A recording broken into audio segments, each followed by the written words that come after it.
نحمده ونستعينه ونستغفره. أعوذ بالله من شرور أنفسنا ومن سيئات أعمالنا. من يهده الله فلا مضل له ومن يضلل فلا هادي له. وأشهد أن لا إله إلا الله وحده لا شريك له وأشهد أن محمدا عبده ورسوله. أما بعد. أعوذ بالله من الشيطان الرجيم. الله نزل أحسن الحديث كتابا متشابها مثاني تقشعر منه الجلود الذين يخشون ربهم ثم تلين جلودهم وقلوبهم إلى ذكر الله ذلك هدى الله يهدي به من يشاء ومن يضلل الله فما له من هاد. அன்பிற்குரிய சகோதரர்களே, நாம் இந்த திருக்குரான் விளக்க உரை வகுப்பிலே திருமறை குரானின் 39வது அத்தியாயமாகிய சூரா அஸ்-ஸுமர் என்ற அத்தியாயத்தின் விளக்க உரையை பார்த்து வருகின்றோம். அல்லாஹ்வுடைய மாபெரும் கிருபையினால் நாம் இன்றைய தினம் 23வது வசனத்தின் விளக்கத்தை பார்க்கவிருக்கின்றோம். அல்லாஹ் ரப்பல் ஆலமீன் இந்த வசனத்திலே கூறுகின்றான், அல்லாஹு நஸ்ஸல அஹ்ஸனல் ஹதீஸ் கிதாபம் முத்தஷாபிஹ மத்தானி. அல்லாஹ் ரப்பல் ஆலமீன் அவன்தான் செய்திகளில் மிக அழகானதை இறக்கி வைத்தான். இந்த திருமறை குரானை அல்லாஹ் அஹ்ஸனல் ஹதீஸ் செய்திகளில் மிக அழகானது, மிக அழகிய செய்தி என்று அல்லாஹ் குறிப்பிடுகின்றான். எவ்வாறு அல்லாஹ் இறக்கி வைத்தான்? கிதாபன், அதை ஒரு வேதமாகவும், முத்தஷாபிகன் ஒன்றை ஒன்று ஒத்ததாகவும், மசானிய திரும்ப திரும்ப கூறப்படக்கூடியதாகவும் அல்லாஹ் ரப்பல் ஆலமீன் இந்த அழகிய செய்தியை அல்லாஹ் இறக்கி வைத்தான். தக்ஷஇரு மின்ஹு ஜுலூதுல் லதீன யக்ஷௌன ரப்பஹும். இந்த வேதத்தினால் எவர்கள் தம்முடைய இறைவனை அஞ்சுகிறார்களோ அவர்களுடைய தோள்கள் மெய் சிலிர்க்கின்றன. சும்ம தலீனு ஜுலூதுஹும் வ குலூபுஹும் இலா திக்ரில்லாஹ். பிறகு அவருடைய தோள்களும் அவருடைய உள்ளங்களும் இறை நினைவை நோக்கி பணிகின்றன. தாலிக ஹுதல்லாஹ், இது அல்லாஹ்வுடைய நேர்வழியாகும். யஹ்தி பிஹி மன் யஷா, தான் நாடியோருக்கு இதன் மூலம் அல்லாஹ் நேர்வழி காட்டுகின்றான். வமை யுலிலில்லாஹ், யாரை அல்லாஹ் வழியேட்டில் விட்டுவிட்டானோ ஃபமா லஹு மின் ஹாத், அவனுக்கு நேர்வழி காட்டக்கூடியவன் யாரும் இல்லை என்று அல்லாஹ் ரப்பல் ஆலமீன் 23வது வசனத்திலே அல்லாஹ் கூறுகின்றான். இந்த வசனம் மூமின்களுடைய பண்பையும் திருமறை குர்ஆனுடைய தன்மையையும் நமக்கு எடுத்து காட்டுகிறது. அல்லாஹ் ரப்பல் ஆலமீன் திருமறை குர்ஆனை பற்றி சொல்லும் பொழுது அல்லாஹு நஸ்ஸல அஹ்ஸனல் ஹதீஸ், அல்லாஹ் ரப்பல் ஆலமீன் அல்லாஹுதான் இந்த செய்திகளில் மிக அழகானதை இறக்கி வைத்தான், மிக அழகிய செய்தியை இறக்கி வைத்தான் என்று அல்லாஹ் ரப்பல் ஆலமீன் மகத்தான திருமறை குர்ஆனை பற்றி அழகிய செய்தி என்று அல்லாஹ் குறிப்பிடுகின்றான். அழகிய செய்தி என்று சொன்னால் ஹுஸ்ன் என்றால் அரபில அழகு என்று பொருள், அஹ்ஸன் என்றால் மிக அழகானது என்று பொருள். அப்ப அல்லாஹ் ரப்பல் ஆலமீன் திருமறை குர்ஆனை மிக அழகான செய்திகளில் மிக அழகானது என்று அல்லாஹ் குறிப்பிடுகின்றான். அழகு என்று சொல்லும் பொழுது அது ஒரு செய்தியை பொறுத்த வரைக்கும் நாம் அது அழகானது என்று சொல்வதாக இருந்தால் அது 2 வகைகளில் அதனுடைய அழகு அமைந்திருக்கும். ஒன்று அதனுடைய போக்கு. ஒரு புக்கை நாம் படிக்கிறோம், அது ஒரு கவிதையை படிக்கிறோம், அதை படிக்கும் பொழுது அதனுடைய போக்கு ரொம்ப படிப்பதற்கு அழகாக இருக்கும். எல்லாரும் எழுதுறாங்க, எழுதக்கூடிய எல்லா எழுத்துக்களும் நமக்கு பிடிக்குதானே? பிடிக்காது. பத்திரிகைகளை படிக்கிறது சில ஆளுக்கு தினத்தந்தி பத்திரிகையை விரும்பி படிப்பாங்க, சில ஆளுக்கு தினமணியை படிப்பாங்க. என்னன்னு பார்த்தோம்னா எனக்கு இதுதான் நல்லா இருக்குது. ஒவ்வொருவருக்கும் ஒவ்வொரு விதமான நடை, ஒவ்வொரு விதமான போக்கு என்ன செய்யும், பிடிச்சிருக்கு. அப்ப திருமறை குர்ஆனை பொறுத்த வரைக்கும் திருமறை குர்ஆனுடைய அந்த போங்கும் மிக அழகானது. அடுத்து அதுல என்ன செய்தி, என்ன உள்ளடக்கம் அந்த குர்ஆன்ல சொல்லப்படுகிறதோ அதுவும் மிக அழகானதாக இருக்கும். திருமறை குர்ஆனை போன்று அல்லாஹ் ரப்பல் ஆலமீன் அதனுடைய மூல மொழியில் படிக்கக்கூடிய பாக்கியம் இருக்கு பாருங்க, அது ஒரு மிகப்பெரிய ஒரு பாக்கியம் தான். அப்போ அந்த மூல மொழியில் திருமலை குர்ஆனை ஒருவர் படிக்கும் பொழுது அந்த திருமலை குர்ஆனுடைய அந்த போக்கை நாம் பார்த்து சொன்னோம்னா உச்சகட்ட இலக்கியமாக இருக்கும். ஆனால் சாதாரண அரபி மொழி தெரிந்தவர்கள் கூட என்ன செய்ய புரியும். அரபி மொழி இலக்கணத்தை படித்து சாதாரண ஒரு மனிதனுக்கு கூட என்ன செய்யும், அந்த நடை வந்து புரியும். ஆனால் அது போன்ற ஒரு இலக்கிய தரம் இருக்க முடியாது. இலக்கியம்னா என்ன, அதனுடைய நடை நம்முடைய உள்ளத்தில் என்ன செய்யணும், ஒரு தாக்கத்தை வந்து ஒரு வசீகரத்தன்மை, ஒரு ஈர்ப்பை உண்டாகும். அப்போ குர்ஆனுடைய நடை என்பது அவ்வளவு அற்புதமான ஒரு நடை. சரி, சில இடங்களில் வந்து அதனுடைய எழுத்து நடை, அதனுடைய போங்கு வந்து நல்லா இருக்கும். ஆனால் அதனுடைய கருத்தை போய் பார்த்தோம்னு சொன்னோம்னா சரியான கருத்தான செய்யாது, இருக்காது. நடைமுறைக்கு ஒவ்வாததாக இருக்கும், அழிவுக்கு எட்டாததாக இருக்கும். ஆனால் திருமலை குர்ஆனுடைய கருத்தை, ஒவ்வொரு வசனத்தில் உள்ள கருத்தை எடுத்துக்கொண்டாலும் அந்த கருத்துக்கள் வந்து மிக உண்மையானதாக, நாம் படிப்பினை பெறுவதற்கு பயனளிக்கக்கூடியதாக, அதுபோன்று ரொம்ப ஒரு இலக்கிய தரமிக்கதாக, நீதமானதாக, அதுபோன்று மக்கள் பின்பற்றுவதற்கு மக்களுக்கு சரியான பாதையை காட்டக்கூடியதாக அது திருமலை குர்ஆனுடைய கருத்துக்கள் என்ன செஞ்சிருக்கும், அமைந்திருக்கும்.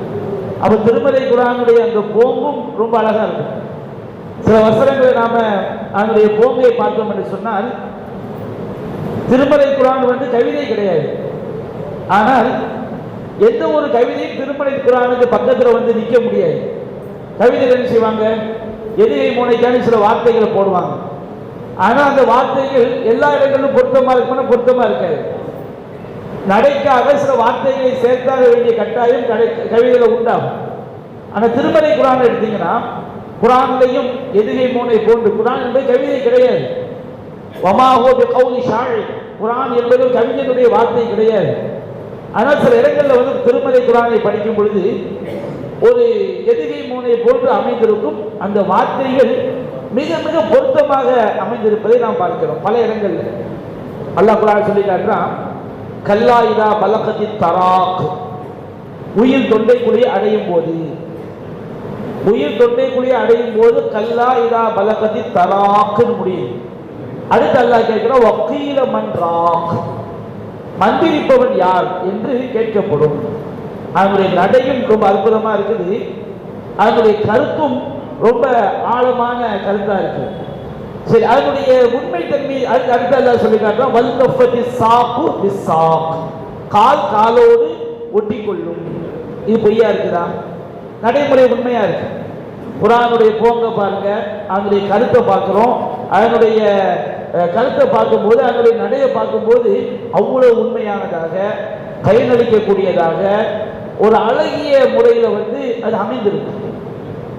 கல்லா இதா பலகத்தி தராக் வகீல மன்றாக் வலன்ன அன்னஹுல் ஃபிராக் வல்தஃபத்தி சாக்கு பிஸ்ஸாக் இலா ரப்பிக யௌமைதினில் மஸாக். எப்படி வருது பாருங்க குர்ஆனுடைய நடை.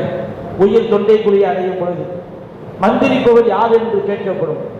மந்திரம் போட்டு அதை சாதிச்செல்லாம் இதை சாதிச்செல்லாம் சொல்லிங்களப்பா, மந்திரம் போட்டு உயிரை காப்பாற்று. வலன்ன அன்னஹுல் ஃபிராக், மரண தருவாயில் இருப்பவன் நினைப்பான், நாம பிரியக்கூடிய நேரம் என்ன செய்து விட்டது, வந்து விட்டது. இலா ரப்பிக யௌமைதினில் மஸாக், அந்த நாளில் அவனுடைய இறைவனை நோக்கி தான் அவன் மீளும் இடம் இருக்கிறது. இந்த மாதிரி குர்ஆன்ல வந்து நம்ம எந்த இடங்கள்ல படிச்சு பார்த்தாலும், இந்த இடங்கள்ல வந்து குர்ஆன் வந்து ரொம்ப சுருக்கமா சொல்லும். சுருக்கமா சொல்லக்கூடிய இடத்துல பார்த்தோம்னு சொன்னோம்னா சுருக்கமாக அது இருக்கும்.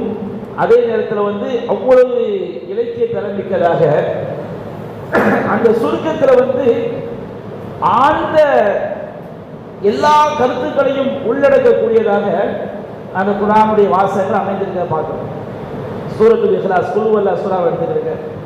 குல் ஹுவல்லாஹு அஹத் அல்லாஹு ஸமத் லம் யலித் வலம் யூலத் வலம் யகுல் லஹு குஃபுவன் அஹத். அந்த நடைய பாருங்க. குல் ஹுவல்லாஹு அஹத், அல்லாஹ் அவன் ஒருவன்.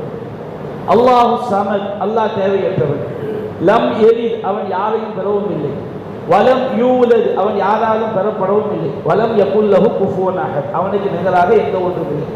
ரொம்ப சுருக்கம், அல்லாஹ்வை பற்றி ரொம்ப சுருக்கமா சொல்லுது. இந்த சுருக்கத்தில் அல்லாஹ்வை பற்றிய ஒட்டுமொத்த பண்பையும் இந்த 4 வசனங்கள் 5 வசனங்கள்ல உள்ளடக்கிறதா. அது எப்படி ரொம்ப சுருக்கமா இருக்குது. நடையை பார்த்தா ரொம்ப அற்புதமான நடையாக இருக்கிறது. அப்ப சுருக்கமாக சொல்ல வேண்டிய இடங்கள்ல ரொம்ப ஒரு ஆழிய கருத்தை கூட என்ன செஞ்சிருது, மிகப்பெரிய கருத்தை கூட அல்லாஹ் ரப்பல் ஆலமீன் அந்த சுருக்கத்தில் என்ன செஞ்சார், சொல்லி முடிச்சிடறோம். தப்பத் யதா சூரா எடுத்து பாருங்க. அல்லாஹ் ரப்பல் ஆலமீன் ரொம்ப அல்லாஹ்வை பற்றி சொல்லும்போது அதனுடைய அழகு, அந்த அல்லாஹ்வை பற்றி எப்படி சொல்ல வேண்டுமோ அதனுடைய அழகுல, அதனுடைய போங்குல, அதனுடைய உள்ளடக்கத்துல அல்லாஹ் ரொம்ப அற்புதமா சொல்லிடுறான். அபூ லஹபை பற்றி அல்லாஹ் சொல்றான். அந்த 4 வசனங்கள்ல அல்லாஹ் என்ன செஞ்சிடலாம், அவ்வளவு அழகாக அவனுடைய ஒட்டுமொத்த வாழ்க்கையையும் அவனுடைய மனைவியுடைய வாழ்க்கையையும் அவன் என்ன ஆக போறாங்கிறதையும் அற்புதமா அல்லாஹ் சொல்லி முடிச்சிடலாம். தப்பத் யதா அபீ லஹபின் வத்தப்ப, அபூ லஹபுடைய கைகளும் நாசமாகிவிட்டது, அவனும் நாசமாகிவிட்டான். முடிஞ்சு போய்த்தமா நாசமா போயிட்டான். அகனா அணுகும் ஆளுகும் அம்மா கசப், அவனுடைய செல்வமும் அவன் சம்பாதித்தவையும் அவனுக்கு எந்த பயனும் அளிக்கவில்லை. அவன் பொழுது விட்டெறியும் நரக நெருப்பில் நுழைவான். விறகு சுமக்கக்கூடிய அவருடைய மனைவி, கோல் மூட்டக்கூடியது எல்லாம் இலக்கியமாக சொல்லியான். விறகு சுமக்கக்கூடிய அவனுடைய மனைவி அவளுடைய கழுத்திலும் முறுக்கேறி ஈச்சங்கையில் இருக்கிறது. அவளும் அதனால் செய்ய போகிறாள், சாக போகிறாள். ஒட்டு மொத்தத்தை அல்லாஹ் செஞ்சான். அதனுடைய குர்ஆனுடைய வாசக அமைப்பு, நடை, அதனுடைய அழகு, அதில் சொல்லக்கூடிய ஒவ்வொரு வாக்கியத்துடைய உள்ளடக்கம், அவனுடைய அபூ லஹபுடைய மனைவி, அவங்களை பற்றிய ஒட்டுமொத்த கருத்தையும் சுருக்கமாக குர்ஆன் என்ன செஞ்சது, உள்ள கொண்டு வந்தது. அப்ப குர்ஆனை பொறுத்த வரைக்கும் அஹ்ஸனுல் ஹதீஸ், செய்திகளில் மிக அழகானது. ஒருவன் நியாயமான பார்வையோடு குர்ஆனை அணுகுனா வச்சுக்கிடுங்க, இந்த குர்ஆன் சொல்லக்கூடிய செய்தி, குர்ஆனுடைய போக்கும் ரொம்ப அற்புதமாக இருக்கும். குர்ஆனுடைய கருத்தும் ரொம்ப அற்புதமாக இருக்கும். குர்ஆனுடைய கருத்து அவ்வளவு நம்ம படிப்பினை பெறுவதற்கு பயனுள்ளதாக இருக்கும், நீதமானதாக இருக்கும், மனித குலத்துக்கு வழிகாட்டக்கூடியதாக இருக்கும். இன்றைக்கு கூட உச்ச நீதிமன்ற முன்னாள் நீதிபதி மார்க்கெட்டை கற்று அவருக்கு சிலர் குர்ஆன் 4வது அத்தியாயம் 34வது வசனத்தை குறிப்பிட்டு ஒரு கருத்தை போடுறாரு. ஒரு கணவனுக்கு அல்லாஹ், கணவன்மார்களுக்கு அல்லாஹ் சொல்றான், உங்களுடைய மனைவியர் உங்களுக்கு மாறு செய்வதை நீங்கள் கண்டால், ஒரு மனைவி இடத்துல கணவனுக்கு கட்டுப்படாத தன்மை, ஒரு சந்தேகமான நடைமுறை சொல்லுவோமா இல்லையா, விபச்சாரம் பண்றது அல்ல, அந்த அது விபச்சாரத்தை ஒரு சந்தேகமான நடைமுறையை ஒழுக்கம் செய்வதை ஒரு கணவன் சிலர் மனைவியில பார்க்கிறார். அது எந்த ஒரு விஷயத்திலும் கட்டுப்படாத மார்க்கம் நல்ல காரியங்களில் கணவனை கட்டுப்பட்டு பெண்களுக்கு சொல்லுது. கட்டுப்படாத தன்மையை நீங்க உங்க மனைவியிடத்தில் பார்த்தால் அவங்களுக்கு நீங்க செய்ய அறிவுரை சொல்லுங்க. அந்த அறிவுரை பயனளிக்கவில்லை என்று சொன்னால் அவங்கள படுக்கையில விலைக்கு வைங்க. அதுவும் பயனளிக்கிறது சொன்னால் வல்லூரி போகுங்க, உங்க மனைவியை நீங்கள் அடியுங்கள். அவங்க உங்களுக்கு கட்டுப்பட்டாங்கன்னா அவங்களுக்கு எதிராக எந்த வழியும் தேடாதீர்கள். இது அவர் எப்படி சித்தரிக்கிறாரு? குர்ஆன் கணவன்மார்கள் மனைவி என்ன செய்யுது, அடிக்க சொல்லுது. அடிக்கிறதுன்னா சாப்பிட்றதுன்னு சொன்னோம்னா ஒரு அண்டா சோத்தையும் சாப்பிட்றது தான், ஒரு இட்லியை சாப்பிட்றது தான். அடிக்கன்னு சொன்னோம்னா அது இஸ்லாம் 6 4 அடிக்கிறது இருக்குமா? அவர் எப்படி சித்தரிக்க வர்றாருன்னா, இஸ்லாம் ஒவ்வொரு முஸ்லீமான கணவனும் மனைவிமார்களை போட்டு என்ன செய்யணும், அடிச்சு துவைக்க இஸ்லாம் சொல்லுது. இது ஒரு மார்க், இது ஒரு குர்ஆன் இந்த வசனத்தை மாற்றணும், இது மனிதாயமானமற்றது அப்படின்னு சொல்லி அவர் என்ன செய்யறாரு, தன்னுடைய கருத்தை போடுறாரு. ஒரு பெண், ஒரு முஸ்லீம் பெண்ணை போய் சொன்னாராம், இது இந்த வசனம் சரியில்லையே, குர்ஆனை மாற்றணும்னு சொன்னோம்னா அந்த முஸ்லீம் அம்மா சொல்லிட்டு அது கடவுளுடைய வார்த்தையை மாற்றக்கூடாது அப்படின்னு சொல்லி அது நக்கெல்லாம் கிட்டதான் என்ன செய்யறாரு, மார்க்கத்தை கற்று பதிவு பண்றாரு. இது அவருடைய பார்வை. ஆனால் உண்மையிலேயே நீதமான ஒரு பார்வையோட குர்ஆனுடைய விளக்கம் என்ன, ஒரு வார்த்தை எப்படி புரிய வேண்டும், நபிகள் நாயகம் குர்ஆனுக்கு விளக்கம் என்பதோடு ஒத்து பார்த்து வச்சிருக்கேன். குர்ஆன் மாதிரி உலக நடைமுறை எப்படிலாம் மனைவிட்டு நடக்கிறாங்க, இதையெல்லாம் வச்சு பார்த்தோம்னு சொன்னோம்னா குர்ஆன் சொல்லக்கூடிய சட்டம் தான் நீதமானது. அதுதான் மனித வாழ்க்கைக்கு படிப்பினை தரக்கூடியது. உலகத்தில் எந்த இடத்துல எந்த ஒரு இலக்கியத்தை எடுத்துக்கிற நடைமுறையை பார்த்தாலும் ஒரு பெண்ணை பாதுகாக்கிற மாதிரி யாரைத்தான் காட்டுறாங்க, ஆணைத்தான் காட்டுறாங்க. லட்சக்கணக்கான படங்கள் இருக்கிறாங்கல்ல, எல்லா படத்திலையும் பெண்ணுக்கு பாதுகாப்பு யாரு? ஒரு சில படங்கள்ல வேணா ரொம்ப ஒரு வித்தியாசமா காட்டுவான். எல்லா சினிமா படங்கள்லயும் கதைகள்லையும் என்ன எழுதுறான்? பெண்ணுக்கு ஆண் தான் பாதுகாப்புன்னு என்ன செய்யறான்? எழுதுறான். பெண் என்றால் நன்மையானவர், ஒரு ஆண் தான் அவளுக்கு என்னது? பாதுகாப்பு. அப்போ ஒரு குடும்ப வாழ்க்கையில வந்து இஸ்லாம் பெண்களை அடிக்க சொல்லுதான். நபிகள் நாயகம் ஸல்லல்லாஹு அலைஹி வஸல்லம் வாழ்நாளில் வந்து மனைவிமார்கள் மேல கை வச்சதே கிடையாது. நபிகள் நாயகம் ஸல்லல்லாஹு அலைஹி வஸல்லம் இஸ்லாம் என்ன சொல்லுது? இஸ்லாமுக்கு இஸ்லாம் பெண்களை அடிக்க சொல்லுது அப்படின்னு சொல்லிட்டு போறது கிடையாது. இஸ்லாம் குடும்ப பிரச்சனையை பற்றி சொல்லுது. கணவன் மனைவியா வாழும்போது எல்லா மனைவிமார்களும் கணவனுக்கு பெரும்பாலும் கட்டுப்பட்டு இருப்பாங்க. ஒரு மூமினுடைய மனைவி என்ன செய்கிறார்? நல்ல விஷயங்களை கணவனை கட்டுப்பட மறுக்கிறார், எல்லா விஷயங்களையும் கட்டுப்பட மறுக்கிறார். அல்லது அவருடைய சந்தேகத்தில் இருக்கிற மன செயல்பாடு எடுத்தோன்னு இஸ்லாம் அடின்னு சொல்லுதா? நான் உலகத்தில் பாருங்க, மனைவிட்ட வந்து பிடிக்காத ஒன்றை கண்டா கொலை பண்றவன் இருக்கானா இல்லையா? சின்ன சந்தேகத்தை கண்டா கழுத்தை வெட்டிட்டு போறவன் இருக்கிறான். உலகத்தில் அவ்வளவு பெண்கள் பாதிக்கப்படுகிறார்கள்.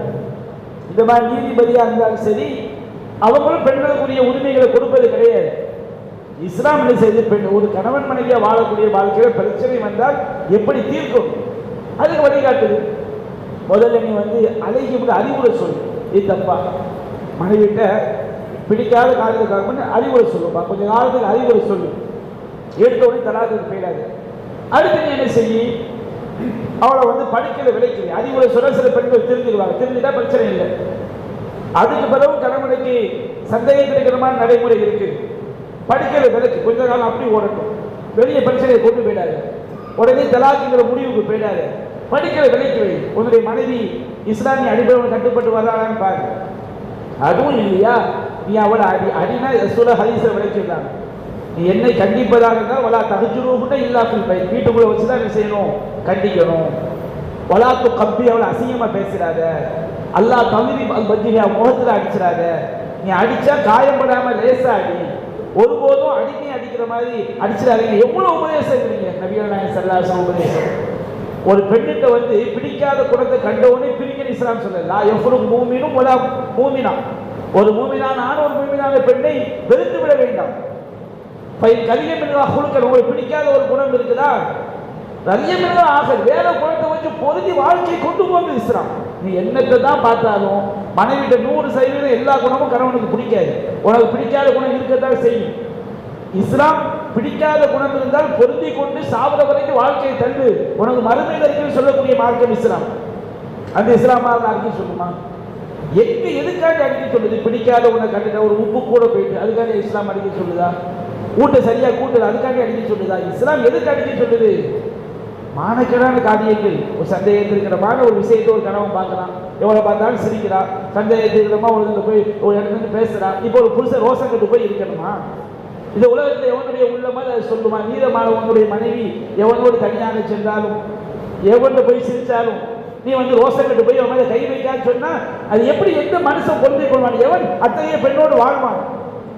நீதிபதிக்கு தெரியல, ஒரு காழ்ப்புணர்ச்சியோட எப்படியாவது கொலை காண வேண்டும் என்று பார்க்கும் பொழுது அதில் உண்மை தன்மை அவங்களுக்கு இதை மனித யதார்த்தம் எல்லாருடைய உண்மையை மனம் இதை ஏற்றுக்கொள்ளும். இதில் என்னத்தை ஒரு வித்தியாசத்தை கண்டாங்க? நபியாக சொல்றாங்களா இல்லையா? குர்ஆன் சொல்லுது, வாஷிருகுன மாறும், மனைவிமார்களோடு அழகிய முறையில் வாழ்க்கை நடத்துங்கள். புன்ன லிபாஸ் சொல்லக்கும் அந்தும் லிபாஸ் சொல்லகுன்ன, நீங்க அவர்களுக்கு ஆடை அவர்கள் உங்களுக்கு ஆடை. இந்த உலகம் முழுவதும் வாழ்வதற்கேற்ற வசதி, ஒருவனுக்கு இந்த உலகத்தில் கிடைக்கக்கூடிய வசதியிலேயே மிக சிறந்த வசதி நல்லொழுக்கம் உள்ள மனைவி. நபியாக சொன்னாங்க, மார்க்கக்கூடிய பெண்ணை வைத்துதான் ஒருவருடைய மறுமையை வைத்து தீர்மானிக்கப்படும் நபியாக சொன்னாங்க. எவ்வளவு அற்புதமான மார்க்கம், எவ்வளவு அற்புதமான வழிகாட்டுதல்கள். ஆனால் அதை ஒரு உண்மையான நியாயமான உள்ளத்தோடு சிந்தித்து பார்க்கும் பொழுது குர்ஆன் தான் அற்புதமான செய்தி, உண்மையான செய்தி. இதை மனித குலத்துக்கு பின்பற்ற தகுந்தது என்பதை என்ன செய்யலாம்? அறிந்து கொள்ளலாம். அடுத்து அல்லாஹ் சொல்றான், இந்த குர்ஆன் என்பது அழகிய செய்தி, அதனுடைய நடையும் அழகானதாக இருக்கும், அதனுடைய கருத்தும் தரமானதாக, ஒவ்வொரு வசனமே தரமானதாக இருக்கும், முழுமை மிக்கதாக இருக்கும். இலக்கியமா சொல்ல வேண்டிய இடங்களை இலக்கியமா சொல்லும், விவரித்து சொல்ல வேண்டிய இடங்களை விவரித்து சொல்லும். இலக்கியமா சொல்லும் போது குர்ஆனுக்கு மேல ஒரு இலக்கியம் இருக்காது. இலக்கியமே என்ன? அந்த கருத்தை வந்து அப்படியே உள்ளத்தில் கொண்டு வரும். நிசாவுக்கும் ஹல்சுல்லக்கும் ஹல்சு ஹல்சுக்கும் அன்னாஷிருக்கும், ஒட்டுமொத்த தாம்பத்திய வாழ்க்கையுடைய இலக்கணத்தை இதுக்கு மேல யார் சொல்ல முடியுங்க? உங்களுடைய மனைவியர், உங்களுடைய விளைநிலங்கள், உங்களுடைய விளைநிலங்களுக்கு நீங்கள் விரும்பியவாறு சென்று கொள்ளுங்கள். ஆயிரக்கணக்கான பிரச்சனைக்கு தீர்வு. ஒரு தாம்பத்தியத்துடைய இலக்கணத்தை இதுக்கு மேல யாரும் சொல்லவும் முடியாது. இதுக்கு மேல விவரிக்க உள்ள போனான்னு வச்சுக்கிடுங்க, அது ஆபாசத்துல கூட போய் என்ன செஞ்சு முடிஞ்சிடும். எவ்வளவு அற்புதமான ஒரு இலக்கியத்தில் குர்ஆன் சொல்லி காட்டுது. அப்ப குர்ஆனுடைய ஒவ்வொரு செய்தியும் அது இலக்கியமா பேசினாலும் சரி, அது நேரடியாக சொன்னாலும் சரி, அது சுருக்கமாக பேசினாலும் சரி, அது விவரித்து பேசினாலும் சரி, எல்லா இடத்திலையும் அது முழுமை மிக்கதாக, அது தரமானதாக, மனித குலத்துக்கு பயனளிக்கக்கூடியதாக இருக்கும். அது மாதிரி அல்லாஹ் சொன்னா கிதாப், அல்லாஹ் இந்த குர்ஆனை ஏடாக இறக்கி வைத்தான். குர்ஆன் ஏடுன்னு சொன்னோம்னா லவ்வுல் மஹ்ஃபூல்ல குர்ஆன் இருந்துச்சு. அதுல லவ்வுல் மஹ்ஃபூல்ல குர்ஆன் எழுதப்பட்ட ஏடா இருந்துச்சு. மலக்குமார்கள் கையில உள்ள ஏட்டிலையும் குர்ஆன் இருந்துச்சு. இன்னைக்கு உலகத்தை நாம என்ன செய்யறோம்? குர்ஆனை ஏடாக இறக்கி வைத்திருக்கிறோம். குர்ஆன் நபிகள் நாயகத்திற்கு ஓசை வடிவத்தில் தான் இறக்கி வைக்கப்பட்டது, வஹியாக இறக்கி வைக்கப்பட்டுச்சு. ஆனால் எங்கிருந்த குர்ஆன் லவ்வுல் மஹ்ஃபூல்ல ஏடாக இருந்தது, மலக்குமார்கள் கையில உள்ள ஏட்டில் அது ஏடாக இருந்தது. இன்னைக்கு உலகத்தில் நம்ம என்ன செய்யறோம்? ஏடாக எழுதி வைத்திருக்கிறோம். முத்தஷாபிகள், ஒன்றை ஒன்று ஒத்தது. குர்ஆன் படிச்சு பார்த்தோம்னு வச்சுக்கிருக்க, எல்லாமே எல்லா அத்தியாயங்கள்லையும் அதனுடைய அழகும், எல்லா அத்தியாயங்களையும் அழகு இருக்கும், எல்லா அத்தியாயங்கள்லையும் முழுமை இருக்கும், எல்லா அத்தியாயங்கள்லையும் தரம் இருக்கும், எல்லா அத்தியாயங்கள்லையும் அது மக்களுக்கு பயனளிக்கக்கூடிய கருத்துக்கள் நிறைந்திருக்கும். குர்ஆன்ல உள்ள ஒரு அத்தியாயத்துல கூட இந்த அத்தியாயத்தினால் மக்களுக்கு எந்த பயனும் இல்லை என்று எவனும் செய்ய முடியாது, சொல்ல முடியாது. அப்ப ஒத்ததுன்னா என்ன அர்த்தம்?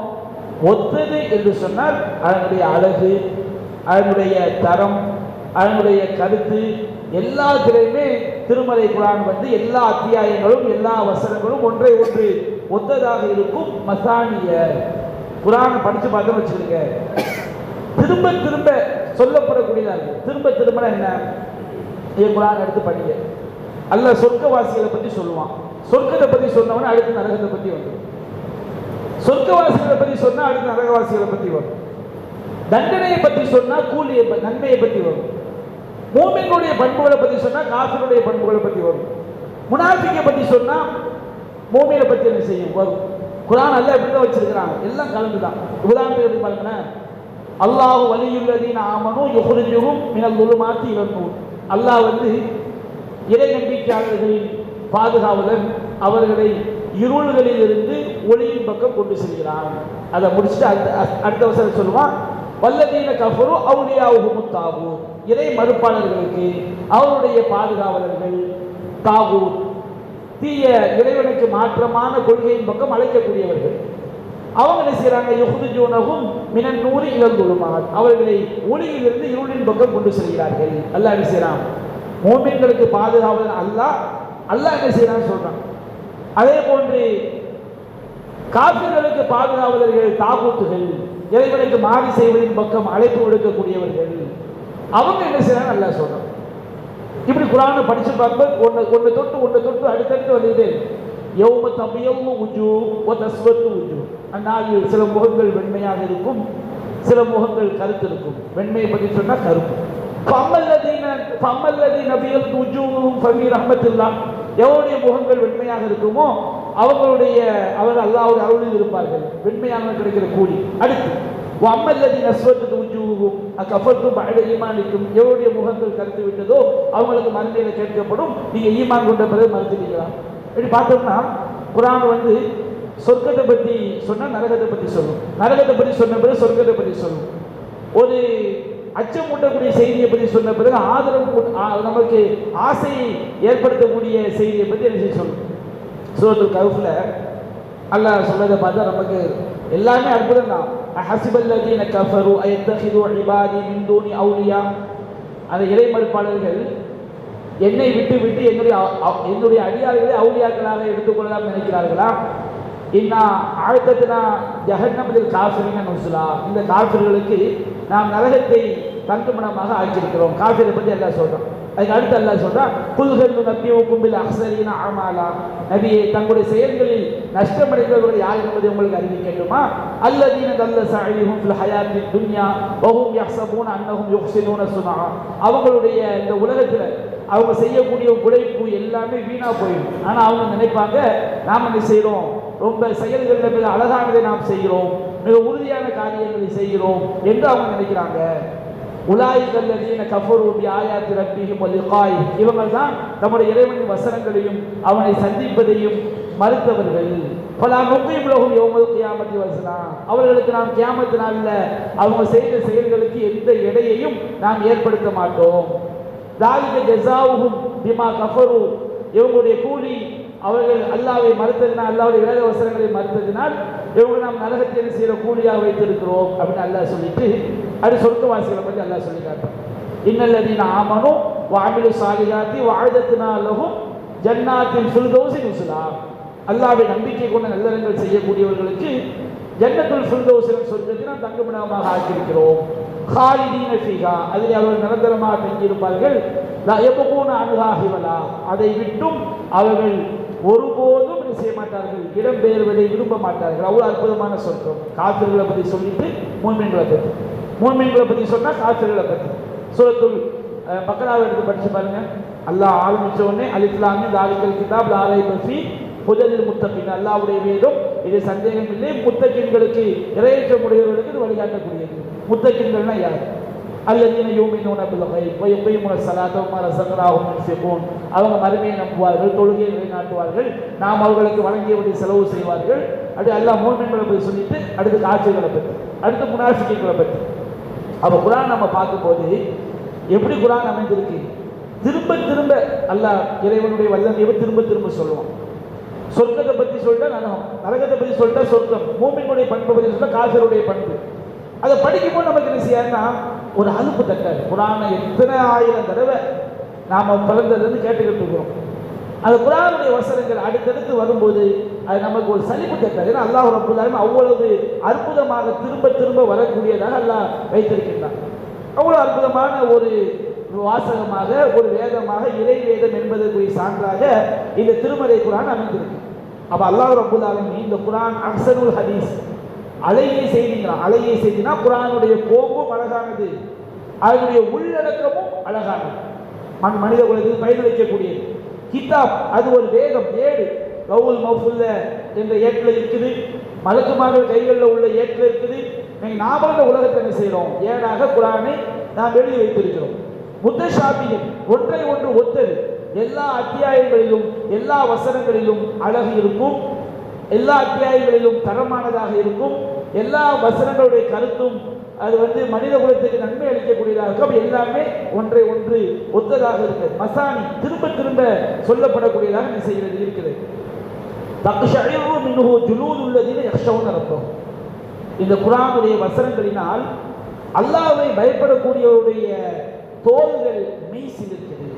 தோள்கள் சிலிர்க்குன்னா அப்படியே என்ன செய்யணும், நமக்கு மெய் சிலிர்க்கு பார்த்தீங்களா, அப்படியே ரோபக்கால்கள்லாம் எழுந்திருக்கும், அப்படியே தோல் கட்டியாக ஆயிடும்.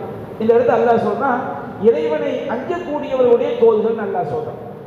அப்ப இறைவனை அஞ்சுதல், பயம் என்பதற்கு அழைக்கும் பொழுது ரெண்டு வார்த்தை, ஒன்று ஹஷ்யத் என்கிற வார்த்தை, இன்னொன்று ஹவுஃப்ங்கிற வார்த்தை. ஹவுஃப்னாலும் பயம், ஹஷ்யத்தினாலும் பயம். ஆனால் ரெண்டுக்கும் வித்தியாசம் இருக்கு. ஹஷ்யத்னா என்ன, ஒன்றை பற்றி அறிந்து பயப்படுவதற்கு பதிலாக ஹஷ்யத். அல்லாஹ் ரப்பல் ஆலமீனுடைய வல்லமை, ஆற்றல், இதையெல்லாம் பற்றி தெரிஞ்ச பிறகு அவனை பற்றி பயப்படுறது பார்த்தீங்கன்னா ஹஷ்யத். ஒன்றுடைய வல்லமை தெரியாம பயப்படக்கூடியவன் மிக வல்லமை மிக்கவனாக இருப்பான். அவன் தன்னை விட வல்லமை மிக்கவனுக்கு பயப்படுவான். அறிஞ்சதுனால ஜிப்ரீல் அலைஹிஸ்ஸலாம் எவ்வளவு வல்லமை மிக்கவங்க, அல்லாஹ்க்கு பயப்படுவாங்க. மலக்குமார்கள் எவ்வளவு வல்லமை மிக்கவங்க, அல்லாஹ்க்கு பயப்படுவாங்க. என்ன காரணம், அல்லாஹ்வுடைய வல்லமை, அவனுடைய ஆற்றல், அவனுடைய பிரம்மாண்டத்தை பற்றி அவங்க தெரிஞ்சு வச்சிருக்கிறாங்க. குர்ஆன் அல்லாஹ் சொல்றான், இன்னமா யக்ஷல்லாஹ மின் இபாதிஹில் உலமா. யக்ஷல்லாஹ், அல்லாஹ்வுடைய அடியார்களில் அவனை அஞ்சக்கூடியவர்கள் உலமாக்கள். அப்படி என்ன அர்த்தம், அல்லாஹ்வை பற்றி எந்த அளவுக்கு இறைவனுடைய வல்லமை ஒருவனுக்கு தெரியுதோ அந்த அளவுக்கு தான் அவன் பயப்படுவான். ஷிர்க்குடைய டேஞ்சரை விளங்கினவன் ஷிர்க்குக்கு பயப்படுற மாதிரி ஷிர்க்குடைய பேராபத்தை விளங்கினவன் பயப்படுவானா, பேராபத்தை விளங்காதவன் பயப்படுவானா, பயப்பட மாட்டான்.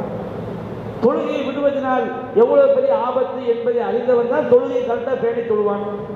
நோன்பை விடுவதனால் எவ்வளவு பெரிய ஆபத்து என்பதை தெரிஞ்சவன் நோன்பை கரெக்டாக செய்வான். ஒவ்வொரு விஷயத்தையும் தெரிஞ்சவன் தானே கரெக்டாக நடக்க முடியும். அப்ப ஹஷ்யத்துன்னு சொன்னோம்னா அல்லாஹ்வை பற்றி அறிந்து அவனுக்கு பயப்படுறத ஹஷ்யத். ஹவுஃப்னா என்ன அர்த்தம், ஒருவனை பற்றி எதுவுமே தெரியாம இவன்கிட்ட உள்ள பலவீனத்தினால பயப்படுவான். பார்த்தா இவன் யாருக்கு பயப்படுறானோ அவன் இவனை விட பலவீனமாக இருப்பான். ஆனால் இவன் என்ன செய்வான், இவன்கிட்ட உள்ள பலவீனம் அவனை பற்றி எதுவுமே தெரியாது. ஆனால் என்ன செய்ய தெரியாமல் இவன்கிட்ட உள்ள பலவீனத்தில் அவனுக்கு பயப்படுவான். இதுதான் ஹவுஸ். அப்போ அல்லாஹ் என்ன சொல்லி காட்டிங்கன்னா, மோமின்கள் எப்படி இருப்பார்கள்,